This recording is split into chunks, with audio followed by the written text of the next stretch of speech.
His assassination wasn't just a murder, it was a detonator. On August 21, 1983, a single gunshot echoed across the tarmac of Manila International Airport, silencing Benigno Ninoy Aquino Jr., a man who had dared to challenge Ferdinand Marcos. This wasn't merely a political killing, it was a catalyst that ripped through the Philippines, changing its trajectory forever. Aquino, a prominent senator and a charismatic opposition leader, had been exiled for 3 years in the United States, receiving medical treatment and advocating for democratic change. His return, against all warnings, was a deliberate act of defiance, a challenge to Marcos's authoritarian rule. Ferdinand Marcos, a lawyer and former congressman, had declared martial law in 1972, consolidating power, suppressing dissent, and enriching himself and his cronies. The Philippines, once a vibrant democracy, had become a nation suffocated by fear and corruption. Aquino understood the immense risk. He knew his life was in danger the moment he stepped onto Philippine soil. Yet he believed his sacrifice, if it came to that, would ignite the dormant spirit of his countrymen. The events of that fateful Sunday morning unfolded with chilling precision. Aquino was escorted from the plane by military personnel. Before he could even reach the ground, a single shot rang out. He fell, lifeless, onto the tarmac. The immediate official narrative was that a lone gunman, Rolando Galman, a suspected communist hitman, was responsible. Galman was also killed on the tarmac moments later, supposedly by security forces.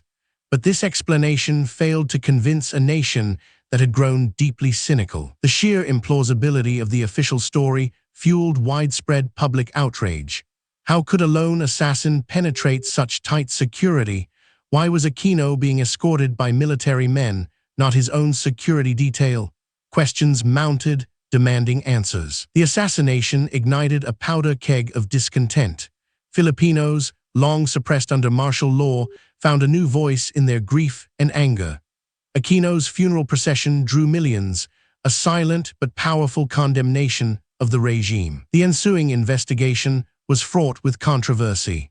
A fact-finding board, initially led by Supreme Court Chief Justice Enrique Fernando, was later replaced amidst accusations of bias.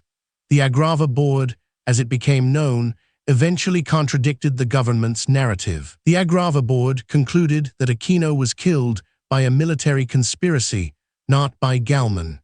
This bombshell finding directly implicated high-ranking military officials, shaking the foundations of Marcos's power. Despite the board's findings, a military court acquitted all accused in 1985, further eroding public trust. It was a clear demonstration of the regime's control over the justice system, a cynical maneuver that only deepened the people's resolve. The assassination's enduring legacy is the people power revolution of 1986, fueled by years of simmering resentment and the outrage over Aquino's death. Millions took to the streets, demanding an end to Marcos's rule. This wasn't a violent coup, it was a peaceful uprising. The spark ignited by Aquino's death had become an inferno of democratic fervor. The military, sensing the inevitable shift in power, began to fracture. A significant faction, led by Defense Minister Juan Ponce Enrile and General Fidel Ramos, broke away from Marcos. The revolution culminated in Marcos's dramatic downfall. After 21 years in power, he and his family fled the country, leaving behind a nation eager for change and a glimpse into their opulent lifestyle, hidden from the impoverished masses. Corazon Aquino, Benigno's widow, became the symbol of this peaceful revolution.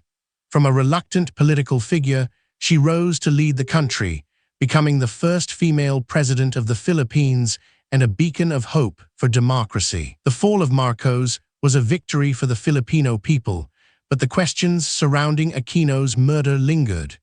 In the years that followed, several military personnel were eventually convicted, including a general, for their roles in the assassination. However, the lingering question remains: who ordered the assassination? While military officials were convicted for executing the plot, the ultimate mastermind, the individual at the very top, has never been definitively identified, through legal means. Conspiracy theories, as is often the case with such high-profile assassinations, persist. Some point to Marcos himself, while others suggest factions within the military or even external influences. The truth, in its entirety, may never fully emerge. Benigno Aquino Jr.'s assassination wasn't just a tragic event, it was a pivot point. His death, an act meant to silence dissent, instead amplified it, leading to the overthrow of a dictatorship and the restoration of democracy. The Tarmac murder serves as a stark reminder of the power of individual courage in the face of tyranny, and how even in death, a leader's conviction can inspire a nation to reclaim its destiny. The legacy of Ninoy Aquino and the People Power Revolution continues to resonate, a testament to the enduring human desire for freedom and justice, even when the cost is immeasurable. Next, we'll unravel the intricate web surrounding the assassination